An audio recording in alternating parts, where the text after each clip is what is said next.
खून का एक एक कतरा बहा देंगे। 3 दिनों तक दुश्मन के नाक में दम करने वाला भारत का सपूत सुनील जंग की कहानी आपके आंखों में आंसू ला देंगे।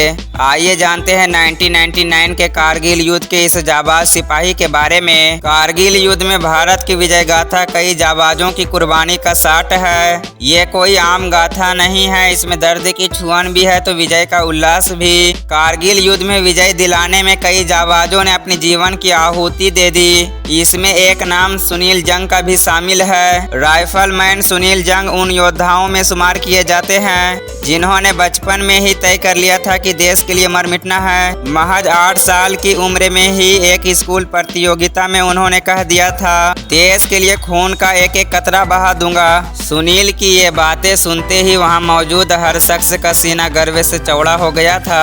8 साल की उम्र में जिस फैंसी ड्रेस प्रतियोगिता में सुनील शामिल हुए थे, उसके लिए उन्होंने जिद करके अपने लिए फौजी की ड्रेस खरीदी थी। फिर उन्होंने अपनी माँ से कहा कि वो बंदूक भी लेंगे। माँ ने उन्हें एक प्लास्टिक की बंदूक लेकर भी दे दिया।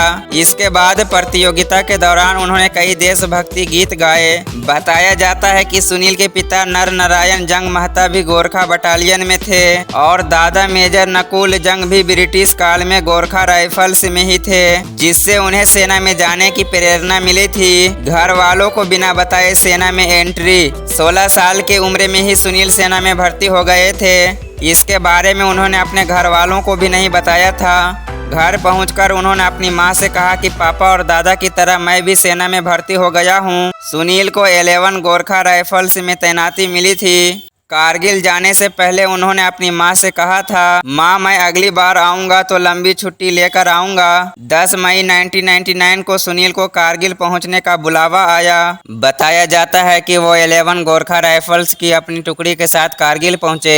जानकारी मिली थी कि कुछ पाकिस्तानी घुसपैठिए भारत की सीमा में घुस आए हैं। फिर क्या था, सुनील बंदूक लेकर सीमा पर पहुँच गया और 3 दिनों तक लगातार गोलीबारी होती रही। 3 दिनों तक सुनील ने दुश्मनों के पसीने छुड़ा दिए। इस दौरान सुनील ने दुश्मनों पर 25 बम फेंके।